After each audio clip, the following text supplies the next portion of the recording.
अल्हम्दुलिल्लाह नहमदुहु व नस्तईनुहु व नस्तगफिरुह व नु'मिनु बिही व नतवक्कलु अलैहि व नऊज़ु बिल्लाहि मिन शुरूरि अनफुसिना व मिन सय्यिआति अअमालिना मन यहदिहिल्लाहु फला मुज़िल्ल लहु व मन युज़लिल्हु फला हादिय लहु व नशहदु अल्ला इलाहा इल्लल्लाहु वहदहु ला शरीका लहु व नशहदु अन्न मुहम्मदन अब्दुहु व रसूलुहु अरसलहुल्लाहु बिलहक़्क़ि बशीरन व नज़ीरा व दाइयन इलल्लाहि बिइज़्निहि व सिराजम मुनीरा अम्मा बअद फ़अऊज़ु बिल्लाहि अस्समीइल अलीम मिनश शैतानिर रजीम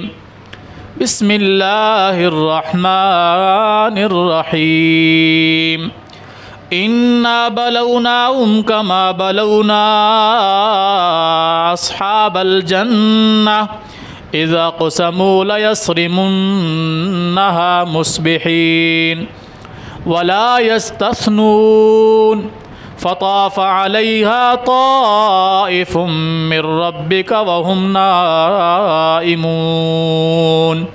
फ़अस्बहत कस्सरीम फ़तनादौ मुस्बिहीन अनिग़दू अला हर्सिकुम इन कुन्तुम सारिमीन फ़न्तलक़ू वहुम यतख़ाफ़तून अल्ला यदख़ुलन्नहल यौम अलैकुम मिस्कीन अल्लाहुम्मा सल्लि अला मुहम्मदिन व अला आलि मुहम्मदिन कमा सल्लैता अला इब्राहीम व अला आलि इब्राहीम इन्नका हमीदुम मजीद अल्लाहुम्मा बारिक अला मुहम्मदिन व अला आलि मुहम्मद कमा बारकता अला इब्राहीम व अला आलि इब्राहीम इन्नका हमीदुम मजीद रब्बि इश्रह ली सदरी व यस्सिर ली अमरी वहलुल उक़दतम मिन लिसानी यफ़क़हू क़ौली रब्बि ज़िदनी इल्मा अल्लाहुम्मा अन्फ़अना बिमा अल्लमतना व अल्लिमना मा यनफ़अुना व ज़िदना इल्मा सुब्हानका ला इल्म लना इल्ला मा अल्लमतना इन्नका अंतल अलीमुल हकीम। हर किस्म की हम्दो सना अल्लाह जल्ला जलालहू के लिए बेशुमार बेहद हिसाब दरूद व सलाम हूँ इमामुल अंबिया सैयदुल अंबिया जनाब मुहम्मदुर रसूलुल्लाह सल्लल्लाहु अलैहि व आलिहि व सहबिहि वसल्लम के ज़ात गिरामी पर। गुज़श्ता दिनों अंदरून सिंध में बहुत ज़्यादा बारिशें हुई, यालाबारी हुई और इस कदर यालाबारी हुई कि लोगों की फसलें तबाह व बर्बाद हो गई, बागात जड़ों से उखेड़ फेंके गए और बाज़ बागात तो इस तरह थे जो बड़े मजबूत तरीन बागात थे, अल्लाह ने सिर्फ़ 4 से 5 मिनट की तेज़ हवा भेजकर उन्हें जड़ों से उखाड़ फेंका। 2-3 दिन से मुसलसल ये चीज़ें सामने आ रही थी कि हमारे साथ बहुत जुल्म हुआ, हमारे साथ बहुत ज़्यादती हुई, हम करोड़ों रुपए के नुकसान में चले गए, 40-40, 50-50 साल हम पीछे धकेल दिए गए, बहुत ज़्यादा ज़्यादती हुई हमारे साथ, हमारा बड़ा नुकसान हुआ। यकीनन ये एक बड़ा नुकसान है और इस नुकसान पर किसी मुसलमान को खुश नहीं होना चाहिए कि किसी मुसलमान का नुकसान हो गया है तो अच्छी बात। बहैसियत मुसलमान हमें ये समझना चाहिए कि ये नुकसान हुआ क्यों। आपको शायद याद हो 2 साल पहले जब बहुत ज़्यादा तेज़ बारिशें हुई थी तो पंजाब के अंदर फसलें तबाह हो गई थी, और तब भी मैंने खुतबा जुमा के अंदर कुरान और सुन्नत से बहुत सारी चीज़ें रखी थी कि अल्लाह के ये अज़ाब क्यों आते हैं। आज का खुतबा भी इसी हवाले से है कि ये यालाबारी की शक्ल में, तूफ़ान और आंधी की शक्ल में, या जैसे हमारे यहाँ कराची में बारिशें होती हैं, रास्ते बंद हो जाते हैं, बेशुमार मसाइल का सामना हमें करना पड़ता है, बेमौसमी बारिशें, बेफ़ायदा बारिशें ये क्यों होती हैं। इस पर मैं चाहता हूँ कि आज की हमारी गुफ्तगू हो। सूरह अल-क़लम की कुछ आयात मुबारका मैंने आपके सामने तिलावत की हैं। अल्लाह रब्बुल आलमीन इन आयात के शुरू होने से पहले 2 आयात में फ़रमाते हैं, इज़ा तुतला अलैहिम आयातुना क़ाला असातीरुल अव्वलीन। जब लोगों के सामने हमारी आयात बयान की जाती हैं, हमारी निशानियां बयान की जाती हैं, तो ये उन्हें समझने की बजाय कहते हैं कि यार ये तो पिछले लोगों की किस्से कहानियां हैं, हमें कोई नई बात सुनाओ। ये तो पिछली कौमों के हालात हैं, उनके वाक़यात हैं। यानी जब कोई रसूल अपनी कौम को अल्लाह का पैगाम सुनाता कि अगर तुम ऐसा ऐसा करोगे, अल्लाह की नाफरमानी वाले काम, तो अल्लाह तुम पर ऐसे ऐसे अज़ाब भेजेगा, तो वो उस पर कान धरने की बजाय, उसको समझने की बजाय उन रसूलों को ये कहकर टाल देते थे, यार ये इन बातों को छोड़ो, ये पिछली कौमों ने गुनाह किए थे, उनको सज़ा मिली है, हमारे मुतल्लिक़ कोई नई बात कहो जो हमारी समझ में बात बैठे। पिछली कौमों की किस्से कहानियाँ हमें क्यों सुनाते? वो कौम होगी, उसने कोई गुनाह किए होंगे, या पता नहीं किए भी हैं या नहीं किए, तुम ही कह रहे हो ना, हमने तो नहीं देखा अपनी आँखों से।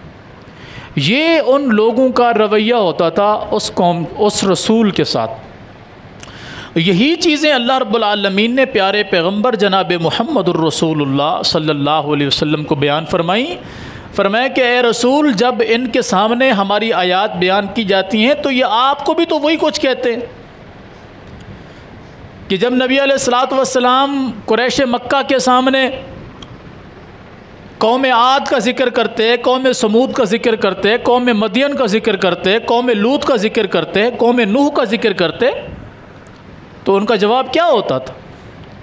ये पिछले कौमों की कहानियाँ हैं, हमने बहुत सुन रखी हैं, हमारे मुताल्लिक़ बताओ कि हमारे हक़ में जो बेहतर हो। ये पिछली कौमों की कहानियाँ, इससे हमें कोई दिलचस्पी नहीं है। इस सूरह के अंदर भी अल्लाह रब्बुल आलमीन ने यही बात बयान फरमाई कि इज़ा तुतला अलैहिम आयातुना, जब इनके सामने हमारी आयात तिलावत की जाती हैं तो क़ालू असातीरुल अव्वलीन, ये कहते हैं ये तो पिछली कौमों की किस्से कहानियाँ हैं, हमें कोई नई बात बताओ। अल्लाह फरमाते हैं फिर हम अनकरीब इन्हें ऐसी बहुत सारी चीज़ें बताएंगे जो इन्हें बड़ी अच्छी तरीके से समझ आएंगी।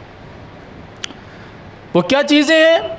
फरमाया इन्ना बलौनाहुम, हम इनको आजमाएंगे, कमा बलौना अस्हाबल जन्ना, जैसे हमने बाग वालों को आजमाया था।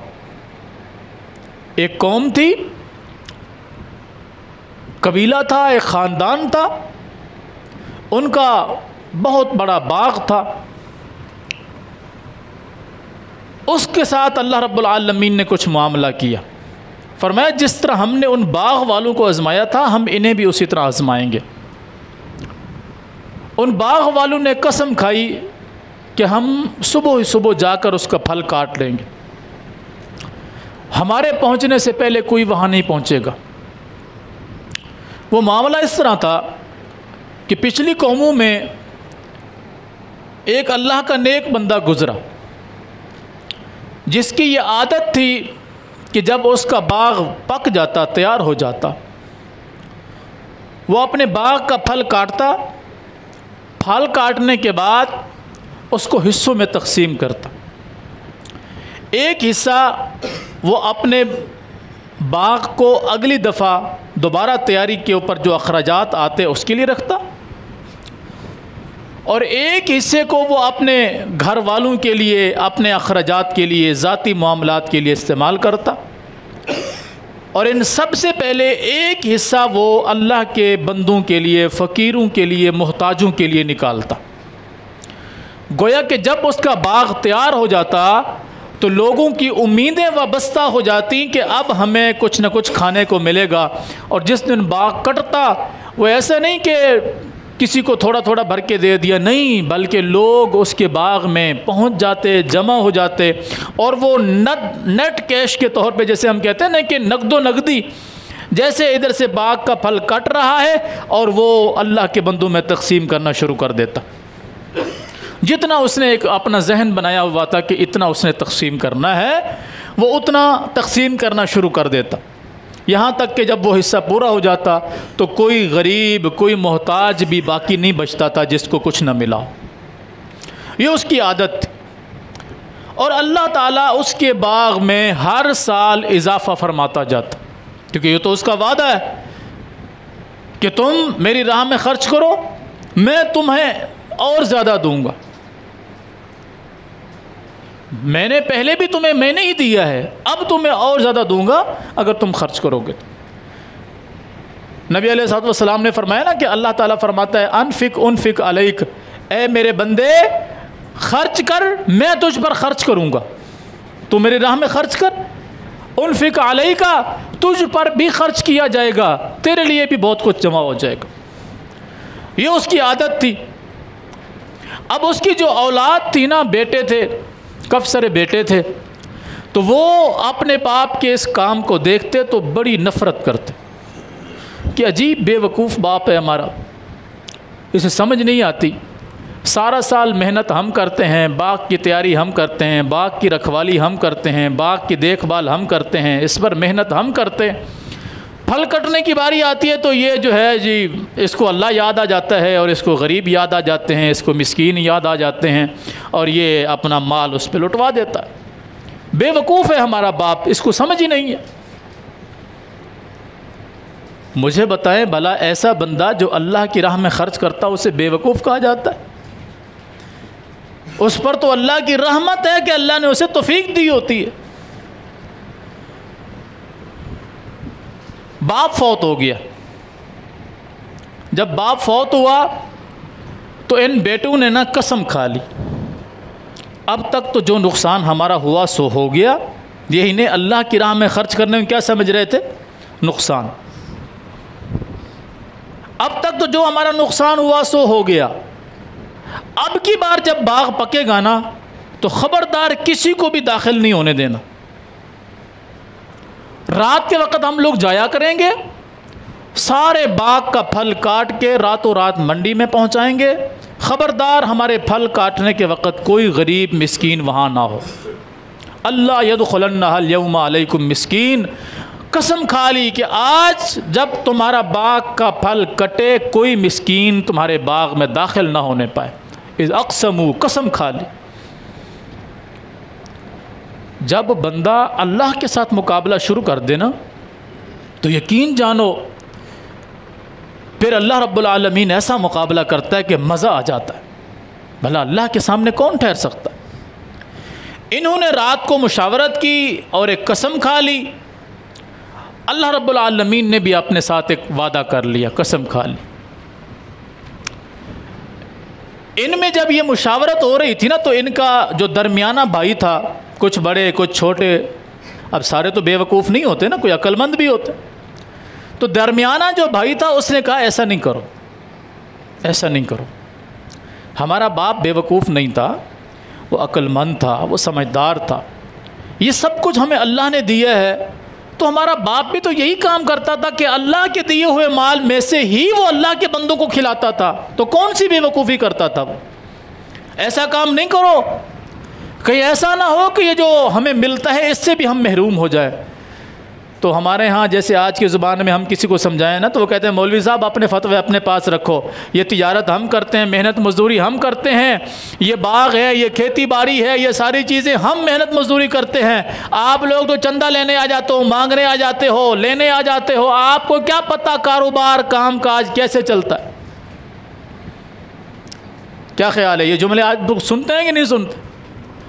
उन लोगों ने भी इसी तरह कहा कि तू खामोश हो जा, तू छोटा है, तुझे अभी समझ नहीं है कारोबार कैसे करते हैं, तिजारत कैसे करते हैं, 4 पैसे कैसे जमा करते हैं, तू खामोश हो जा। चुप करा दिया। 10 बंदे हैं, फ़र्ज़ करें 10 में से 9 की एक साइड है और एक की एक साइड है, भला एक की कहाँ दाल गलेगी। वो खामोश हो गया। ये लोग सुबह सुबह निकले कि सबसे पहले हम जाएं, हम जाकर बाग को काटें, उसका फल जो है वो सुबह होने से पहले पहले हम मंडियों में पहुंचा दें। जब ये लोग बाग में पहुंचे तो इन्हें कुछ भी नज़र ना आया, यानी वो बाग की हालत तो दूर की बात, ज़मीन अपनी असली हालत में भी नहीं थी। बाग का नाम और निशान भी नहीं था। गोया कि वो रास्ता ही भूल गए और कहने लगे यार ये हम कहाँ आ गए हैं। रोज़ाना हम घर से निकलते थे, सीधा आते थे, अपने बाग में दाखिल हो जाते थे, और आज ही हमें क्या हो गया है कि हमें जो है वो कुछ भी नज़र नहीं आ रहा। कहीं हम रास्ता तो नहीं भूल गए। फिर घर की तरफ गए, फिर निकले घर से रास्ते के लिए, बाग की तरफ पहुँचे, फिर कुछ नज़र नहीं आ रहा। एक दूसरे से कह रहे हैं कि यार क्या हम में से किसी को भी बाग नज़र नहीं आ रहा? तो कहा जी किसी को नज़र नहीं आ रहा। अब होता तो कुछ नज़र आता ना। अल्लाह ने फरमाया फ़ताफ़ अलैहा ताइफ़ुम मिर रब्बिका, अल्लाह ने अपनी तरफ से एक ऐसे लश्कर को भेजा जिसने उसका सत्यानाश कर दिया था। और वो लश्कर क्या था? अल्लाह ने तेज़ ऐसी आंधी और तूफ़ान भेजा कि जिसने बाग के तनों को जड़ से उखाड़ के इस तरह दूर फेंक दिया कि ज़मीन को बिल्कुल साफ चटियल मैदान बना दिया। अभी आप सोशल मीडिया पे देखें, वो वीडियोस मौजूद हैं कि बाग के तने जड़ों से कैसे उखड़ कर वो दूर दूर तक गए हुए। यकीन जाने मैं वो सुबह वीडियो देख रहा था तो मुझे सूरह कलम का ये वाक़या याद आ रहा था कि इसी तरह उस कौम के साथ हुआ। फिर उन्होंने कहा, वो जो दरमियाना था जिसने इनको ऐसा काम करने से मना किया था, उसने कहा कि मैंने तुम्हें नहीं कहा था कि ऐसा काम नहीं करो। हमारा बाग यही था, हमारी ज़मीन यही है, हम रास्ता भी नहीं भूले, कुछ भी नहीं हुआ ये है कि हमने जो मनसूबाबंदी की थी ना, हमारे मुताल्लिक अल्लाह पहले मनसूबाबंदी कर चुका था, ये उसका काम है। अगर हम अपनी गलत मनसूबाबंदी ना करते, अल्लाह कभी हमारे साथ ज़्यादती ना करता, कभी हमारे साथ इस तरह का मामला ना इख्तियार करता। उस वक़्त वो सारे कहने लगे क़ालू सुबहान रब्बिना, ए अल्लाह तू पाक है, इन्ना कुन्ना ज़ालिमीन, बेशक हम ही जुल्म करने वाले लोग थे, हमने अपनी जानों पर जुल्म किया। मुझे बताएं अब पछताने का कोई फ़ायदा मिला? जब बाग तबाह हो गया, फसल बर्बाद हो गई, कुछ भी पल्ले नहीं रहा, अब ये लोग पछता रहे हैं, तो क्या मिला पछताने में? क़ालू सुबहान रब्बिना, कहने लगे ऐ अल्लाह तू पाक है, तू हमारा रब है, इन्ना कुन्ना ज़ालिमीन, बेशक हम ही थे जिन्होंने अपनी जानों पर जुल्म किया। अगर हम अपनी जानों पर जुल्म ना करते तो हमारे साथ ऐसा ना होता। फिर अगर अल्लाह रब्बुल आलमीन ने फरमाया कि उस वक़्त फिर वो एक दूसरे को मलामत करते हुए वापस आए, फ़ाक़बला बाज़ुहुम अला बाज़िन यतलावमून, एक दूसरे को मलामत कर रहे थे। जैसे हम कहते हैं ना कि कोई नुकसान हो जाए तो हम कहते हैं यार चलो मुझे समझ नहीं थी, तुम मुझे ऐसा काम करने से मना करते हैं, चलो मेरी ज़ुबान से ऐसा निकल गया था, मैंने कहा ये कर दूंगा वो कर दूंगा, तुम मुझे मना कर देते, तुम मेरा हाथ पकड़ लेते, तुम मेरे मुंह पे हाथ रख देते, मेरी ज़ुबान को बंद कर देते, तुम मुझे कोई अच्छा मशवरा दे देते। यहाँ हम एक दूसरे को बाज़ कामों में मलामत करते हैं कि नहीं करते? यही मामला वो लोग इख्तियार कर चुके थे कि आप एक दूसरे को मलामत कर रहे हैं, बड़ा छोटे को, छोटा बड़े को, ये उसको, वो उसको। चले हमने मशवरा किया, तुम मना कर देते, तुमने मशवरा किया, हम मना कर देते, ऐसा ना होता, वैसा ना होता। अब ये सारा पछतावा एक बिल्कुल बेकार सा था उनका, क्योंकि बाग तबाह हो चुका था, फसल तबाह हो चुकी थी। और अल्लाह ने उस वाक़े को क़यामत तक के लिए बतौर इबरत बनाकर कुरान में नाजिल फरमा दिया कि अगर कोई बंदा ऐसा मामला इख्तियार करेगा कि जो अल्लाह और उसके रसूल के अहकामात की नाफरमानी के मुताबिक होगा, अल्लाह उसके साथ ऐसा मामला इख्तियार करेगा। अब आते हैं अपने मुल्क की तरफ कि इन बारिशों में जितने लोगों की फसलें तबाह हुई, बागात तबाह हुए, पक्की पक्की फसलें तबाह हो गई। बागों का इस वक्त मौसम था, खजूर का इस वक्त तकरीबन कुछ दिनों में सीज़न आने वाला है, आमों का सीज़न था, दीगर बागात का सीज़न था, तबाह व बर्बाद हो गए। कसम रब्बे काबा की, इनमें से बड़ी मुश्किल से 2 से 3% लोग आपको मिलेंगे जो अपने माल में से अल्लाह का हक अदा करते होंगे। सर्वे करके देख लो, जाकर पूछिए उन लोगों से और हल्फन पूछिए कि जब कभी आपका बाग पकता था, आम का था, खजूर का था, किसी भी फ्रूट का बाग था, या किसी भी किस्म की फसल का बाग था, फसल की थी किसी भी किस्म की, क्या तुम लोगों ने कमा हक को हु, जैसे उसका हक बनता था, जैसे अल्लाह ने कुरान में फरमाया व आतू हक़्क़हु यौम हसादी, जब तुम अपनी फसलों को, अपने बागात को काटो, वो पक जाएं, तैयार हो जाएं, तब तुम उनको काट लो, उस वक़्त सबसे पहले अल्लाह का हक अदा किया करो। जाए इनसे जाकर पूछिए कि क्या तुम लोगों ने अल्लाह का हक अदा किया था। बहुत कम लोग मिलेंगे जिन्होंने हक अदा किया भी होगा ना, तो वो भी रोते खाते हुए कि गला सड़ा फल, गली सड़ी फसल है, बेकार चीज़ जो मंडी में जिसकी अच्छी कीमत नहीं मिलती, वो अगर किसी ने खर्च की होगी तो गरीबों मिस्कीनों के ऊपर उनका एहसान होगा।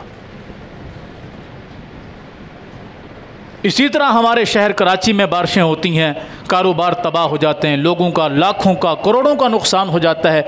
इनसे भी पूछिए, मैं अपने गिरबान में झांक के देखूं, आप अपने गिरबानों में झांक कर देखें, अल्लाह ने हमें जितना माल और दौलत अता फरमाया है, क्या कभी हमने इंसाफ के साथ उसकी ज़कात अदा की, उसका सदका निकाला है? नहीं निकालते। फिर अल्लाह रब्बुल आलमीन हमसे वो कैसे छीनता है कि वो एक के बदले फिर 100 से भी ज़्यादा अल्लाह हमसे वापस लेता है। मिसाल के तौर पर अल्लाह ने माल पर ज़कात कितनी फ़ीसद रखी है? 100 में से 2.5 रुपये, 100 में से 2.5 रुपये, यानी 97.50% ये आपका है और 2.5% किसका है? अल्लाह का है। जब बंदा 2.5% अल्लाह का हक अदा नहीं करता तो अल्लाह रब्बुल आलमीन ऐसी हुकूमत, ऐसे ज़ालिम हुक्मरान मुसल्लत कर देता है। फिर वो टैक्स पे टैक्स, टैक्स पे टैक्स, फिर वो 2.5% नहीं 2,500% भी हमारी जेबों से निकल जाता है। आज कौन सी चीज़ है आप ख़रीदने जाएं मार्केट में जिसकी कीमत 5 रुपये थी कल तक, आज वो 500 रुपये में मिल रही है? तो क्यों मिल रही है? कभी सोचा हमने? हमारी जेब से वो 5 रुपये जाने थे, आज हम 500 दे के आ रहे हैं। कैसे दे के आ रहे हैं? वो 10 रुपये की चीज़ आज 1000 रुपये की मिल रही है। क्यों 1000 रुपये की मिल रही है? कल तक तो 2 साल पहले, 10 साल पहले ये 10 रुपये की मिलती थी, आज 1000 रुपये की मिल रही है। हम 10 रुपये भरने वाले 1000 रुपया बड़ी खुशी से भर रहे हैं। क्यों भर रहे हैं? ये अल्लाह का वो अजाब नहीं है? नबी अलैहिस्सलाम ने नहीं फरमाया कि अल्लाह रब्बुल आलमीन उस कौम के ऊपर जो नाशुक्री करती है, अल्लाह के दीन से बगावत करती है, अल्लाह उन पर जो अजाब भेजता है ना, उनमें से एक अजाब महंगाई की शक्ल में भी होता है, महंगाई की शक्ल में, और एक अजाब ज़ालिम हुक्मरान की शक्ल में होता है, एक अजाब बदअमनी की शक्ल में होता है, एक अजाब खौफ की शक्ल में होता है। आज हम में से कोई बंदा अपने आप को महफूज महसूस नहीं करता। घर से बाहर निकलता है, 10 रुपये उसकी जेब में है तो उसे फ़िक्र है कि ये 10 रुपये मेरे चले ना जाएं। मोबाइल है, गाड़ी है, कुछ भी उसके पास है, उसे ये फ़िक्र लायक होती है मैं बाहर जा रहा हूँ, बस अल्लाह करे मैं सही सलामत वापस आ जाऊँ। ये खौफ की हालत क्यों है उस पर? मैं हूँ, आप है। हालांकि हमसे लेने वाले भी हमारे भाई होते हैं कि नहीं? मुसलमान होते हैं या काफिर होते हैं? लूटने वाले, डकैती करने वाले कौन होते हैं? मुसलमान ही होते हैं ना। और जिनको लूटा जा रहा होता है वो कौन से होते हैं? वो भी मुसलमान होते हैं। कभी सोचा हमने ऐसा क्यों हो रहा है हमारे साथ? वही बात कि हमने अल्लाह के दीन को पीठ दिखाई, पसे पुष्ट डाल दिया, उसे मस्जिदों मदरसों तक छोड़ दिया, मौलवियों के ज़िम्मे लगा दिया और ख़ुद अपने मामलात में उलझ गए, कारोबार में, तिजारत में, मईशत में, माशरत में उलझ गए। ना हमें फ़िक्र नहीं है, हमारी औलादों को फ़िक्र नहीं है, ना हमें अपनी फ़िक्र है, ना अपनी औलादों की फ़िक्र। फिर अल्लाह रब्बुल आलमीन हमें मुख्तलिफ़ तरीक़ों से आज़माता है। जैसे अल्लाह ने यहाँ फरमाया ना, इन्ना बलौनाहुम, हम इनको आज़माएंगे, कमा बलौना अस्हाबल जन्ना, जैसे हमने बाग़ वालों को आज़माया। यही मामला आज हमारे साथ हो रहा है, अल्लाह हमें आज़मा रहा है। अच्छा, यहाँ एक बात गलत फहमी का भी मैं इज़ाला करता हुआ जाऊँ। जैसे मैंने अर्ज़ किया कि बहुत कम लोग उशर देने वाले होते हैं, ज़कात देने वाले होते हैं, अपने माल का हिस्सा निकालने वाले होते हैं। तो फिर जब अल्लाह का अज़ाब आता है तो इनको तो बच जाना चाहिए। ये चीज़ जहन में आ सकती है कि चलें 90% लोग ऐसे थे जो माल का उशर नहीं निकालते थे, बागात का, फसलों का उशर नहीं निकालते थे, या मालो दौलत वाले हैं तो अपनी ज़कात नहीं निकालते थे। 10% तो ऐसे हैं जो ज़कात निकालते हैं, उशर निकालते हैं अपने फसल का, अपने बाग का। उनके साथ ऐसा मामला क्यों आता है? याद रखें, जब अल्लाह की तरफ से आजमाइश आती है, अल्लाह की तरफ से अज़ाब आता है, नबी अलैहिस्सलातु वस्सलाम ने फरमाया फिर अल्लाह के उस अज़ाब की लपेट में सारे चले जाते हैं, सारे उस अज़ाब की लपेट में आ जाते हैं। फिर क़यामत के दिन हर बंदा अपने नीयत और अपने अमल के हिसाब से खड़ा किया जाएगा। उस वक़्त उस आजमाइश में सारे आते हैं। अब फसल तबाह हुई, क्या ख्याल है? ऐसे लोग नहीं होंगे जो ज़कात निकालते होंगे, उशर निकालते होंगे? निकालते होंगे। उनकी फसलें भी तबाह हुई, तो ये उनके लिए आजमाइश है। क्या वो इस पर सब्र कर सकते हैं? इसी तरह किसी का माल लूटा गया, कोई तो उसकी तिजारत को नुकसान पहुंच गया, तख्शौन कसादहा, ऐसी तिजारत जिसके तुम नुकसान से डरते हो। अगर किसी को उस तिजारत में, उस माल में नुकसान पहुंचा है तो ये अल्लाह की तरफ से उसके लिए आजमाइश है कि वो क्या करता है, सब्र करता है या नाशुक्री करता है। आप पूछो लोगों से तो वो कहेंगे जी हम तो अपना हक अदा करते थे। वो कसमें भी खाएंगे कि हम तो अपना हक अदा करते थे, फिर भी हमारा नुकसान हुआ। तो मेरे भाइयों, ये उनके लिए आजमाइश है, और जो नहीं अदा करते थे उनके लिए ये अजाब है, और जो बचे हुए हैं हमारे लिए ये इबरत है। जिनकी फसलें बच गई हैं उनके लिए ये इबरत है कि अगर हम अपने आप को ना सुधार सके तो हमारे साथ भी ये मामला पेश आ सकता है। हमारे लिए इबरत है। जिनको नुकसान पहुंचा और वो उसका हक अदा नहीं करते थे उनके लिए ये सज़ा है, और जो हक अदा करते थे उनके लिए आजमाइश है।